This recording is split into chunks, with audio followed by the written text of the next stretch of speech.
പ്രിയ കൂട്ടുകാരെ, 4ാം ക്ലാസ്സിലെ ഗണിതം യൂണിറ്റ് 6 കൂട്ടാതെ കൂട്ടാം എന്ന പാഠഭാഗത്തിലെ ചില പ്രവർത്തനങ്ങളാണ് നമ്മൾ ഇന്ന് ചർച്ച ചെയ്യുന്നത്.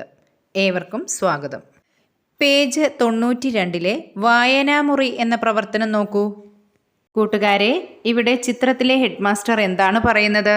വായനാമുറിയിലേക്ക് 6 ബെഞ്ചും 4 മേശയും പുതുതായി വാങ്ങാൻ PTA തീരുമാനിച്ചിട്ടുണ്ട്. ഇനി ചോദ്യം വായിച്ചു നോക്കൂ.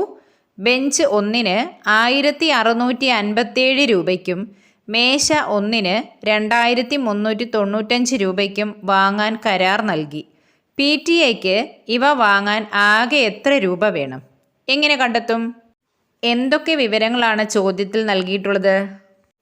ഒരു ബെഞ്ചിൻ്റെ വില, ഒരു മേശയുടെ വില, പിന്നെ വാങ്ങുന്ന ബെഞ്ചുകളുടെ എണ്ണം, വാങ്ങുന്ന മേശകളുടെ എണ്ണം, അല്ലേ? നോക്കൂ, ഒരു ബെഞ്ചിൻ്റെ വില എത്രയാണ്? 1657 രൂപ. 6 ബെഞ്ചുകൾ വേണമല്ലേ? അപ്പോൾ 6 ബെഞ്ചുകളുടെ വില എത്രയാണ്? എങ്ങനെ കണ്ടെത്തും? 1657 ഗുണം 6. ഇതിൻ്റെ ക്രിയാരൂപം നോക്കൂ. 1657-നെ 6 കൊണ്ട് ഗുണിച്ചപ്പോൾ 9942 എന്ന് ലഭിച്ചു, അല്ലേ? ഇനി മറ്റൊരു വിധത്തിൽ നമുക്ക് കാണാവുന്നതാണ്. അതായത് 1657 സമം 1000 കൂട്ടണം 600 കൂട്ടണം 50 കൂട്ടണം 7, അല്ലേ? ഇനി ഇവ ഓരോന്നിനെയും 6 കൊണ്ട് ഗുണിച്ച് ഗുണനഫലം കൂട്ടുക. അപ്പോൾ എത്രയാണ് ലഭിക്കുക? 9942 തന്നെ. ബെഞ്ചിൻ്റെ മൊത്തം വില എത്രയാണ്? 9942 രൂപ. ഇനി നമുക്ക് മേശകളുടെ വില കണ്ടെത്താം. ഒരു മേശയുടെ വില എത്രയാണ്? 2395 രൂപ. എത്ര മേശകളാണ് വാങ്ങേണ്ടത്? 4 മേശകൾ. 4 മേശകളുടെ വില എങ്ങനെയാണ് കണ്ടെത്തുക? 2395 ഗുണം 4. ക്രിയാരൂപം നോക്കൂ. എത്രയാണ് ലഭിച്ചിരിക്കുന്നത്? 9580 രൂപ, അല്ലേ? ഇനി മറ്റൊരു വിധത്തിൽ നമുക്കിത് കാണാവുന്നതാണ്. 2395-നെ 2000 കൂട്ടണം 300 കൂട്ടണം 90 കൂട്ടണം 5 എന്നെഴുതാം, അല്ലേ? ഇവ ഓരോന്നിനെയും 4 കൊണ്ട് ഗുണിച്ച് നോക്കൂ. കിട്ടുന്ന ഗുണനഫലങ്ങൾ കൂട്ടി നോക്കൂ. എത്രയാണ് ലഭിക്കുന്നത്? 9580 രൂപ തന്നെ. ഇനി നമുക്ക് എന്താണ് കണ്ടെത്തേണ്ടത്? ആകെ വില കണ്ടെത്തണം, അല്ലേ? 6 ബെഞ്ചുകൾക്കും 4 മേശകൾക്കും ആകെ എത്ര രൂപയായി എന്ന് കണ്ടെത്തണം. നോക്കൂ, 6 ബെഞ്ചുകളുടെ വില 9942 രൂപ. 4 മേശകളുടെ വില 9580 രൂപ. ആകെ വില കണ്ടെത്താൻ എന്ത് ചെയ്യണം? ഇവ തമ്മിൽ കൂട്ടണം, അല്ലേ? എത്രയാണ് ലഭിക്കുന്നത്?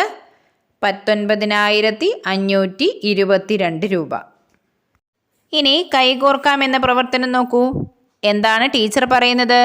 കുട്ടികളുടെയും അധ്യാപകരുടെയും പങ്കാളിത്തമുള്ള നന്മ എന്ന ഈ പരിചരണ പദ്ധതി ഞാൻ ഉദ്ഘാടനം ചെയ്യുന്നു.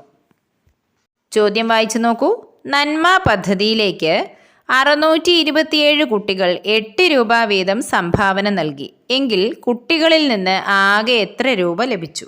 കുട്ടികളിൽ നിന്ന് ലഭിച്ച ആകെ രൂപയാണ് കണ്ടെത്തേണ്ടത്, അല്ലേ? എത്ര കുട്ടികളാണുള്ളത്? 627 കുട്ടികൾ. ഒരു കുട്ടി എത്ര രൂപയാണ് സംഭാവന നൽകിയത്? 8 രൂപ. അപ്പോൾ ആകെ വില എങ്ങനെയാണ് കണ്ടെത്തുക? 627 ഗുണം 8. ക്രിയാരൂപം നോക്കൂ. എത്രയാണ് ഉത്തരം ലഭിച്ചത്? 5016 രൂപ. ഇനി 325 രൂപ വീതം സ്കൂളിലെ 23 അധ്യാപകർ പദ്ധതിയിലേക്ക് സംഭാവനയായി നൽകി. എങ്കിൽ അധ്യാപകരിൽ നിന്ന് ആകെ എത്ര രൂപ ലഭിച്ചു? നോക്കൂ, എത്ര അധ്യാപകരാണുള്ളത്? 23 അധ്യാപകർ, അല്ലേ? ഒരു അധ്യാപകൻ എത്ര രൂപയാണ് കൊടുത്തത്? 325 രൂപ. അപ്പോൾ ആകെ എത്ര രൂപ ലഭിച്ചു എന്ന് എങ്ങനെയാണ് കണ്ടെത്തുക? 325 ഗുണം 23. നോക്കൂ, 325-നെ 300 കൂട്ടണം 20 കൂട്ടണം 5 എന്നാക്കാം. 300-നെ 23 കൊണ്ട് ഗുണിക്കുക, 20-നെ 23 കൊണ്ട് ഗുണിക്കുക, 5-നെ 23 കൊണ്ട് ഗുണിക്കുക. ഗുണനഫലങ്ങളുടെ ആകെ തുക എത്രയാണ്? 7475. ഇനി ക്രിയാരൂപം പരിശോധിച്ച് നോക്കൂ. എത്രയാണ് ഉത്തരം ലഭിക്കുന്നത്? 7475 രൂപ തന്നെ. ക്രിയാരൂപം കൂട്ടുകാർ സ്വന്തമായി ചെയ്തു നോക്കണം കേട്ടോ. ഇനി പേജ് 94 ഗുണിച്ച് നോക്കൂ, പട്ടിക പൂർത്തിയാക്കൂ എന്ന പ്രവർത്തനം നോക്കൂ. ഇവിടെ 37നെ 3, 6, 9, 12, 15 അങ്ങനെ 3 വീതം കൂട്ടി കിട്ടുന്ന സംഖ്യകൾ കൊണ്ടാണ് ഗുണിക്കുന്നത്. ഗുണനഫലത്തിൽ നോക്കൂ, 111, 222, 333, 444 അങ്ങനെയാണ് ലഭിക്കുന്നത്. 999 ഉത്തരം വരുന്നത് വരെ കൂട്ടുകാർ ചെയ്തു നോക്കുമല്ലോ. ഇനി അടുത്ത സംഖ്യകൾ നോക്കൂ. 1089നെ 1, 2, 3, 4 അങ്ങനെ 9 വരെയുള്ള സംഖ്യകൾ കൊണ്ടാണ് ഗുണിക്കുന്നത്. ഗുണനഫലത്തിലെ ആദ്യ അക്കങ്ങൾ നോക്കൂ. അവ 1, 2, 3, 4 എന്ന ക്രമത്തിൽ കൂടുന്നു അല്ലേ? രണ്ടാമത്തെ അക്കങ്ങളോ? അവ 0, 1, 2, 3 എന്ന ക്രമത്തിൽ കൂടുന്നു. മൂന്നാമത്തെ അക്കങ്ങൾ 8, 7, 6, 5 എന്ന ക്രമത്തിൽ കുറയുന്നു. നാലാമത്തെ അക്കങ്ങൾ 9, 8, 7, 6 എന്ന ക്രമത്തിൽ കുറയുന്നു. കൂട്ടുകാർ എല്ലാ പ്രവർത്തനങ്ങളും സ്വന്തമായി ചെയ്തു നോക്കണം കേട്ടോ. Okay, thank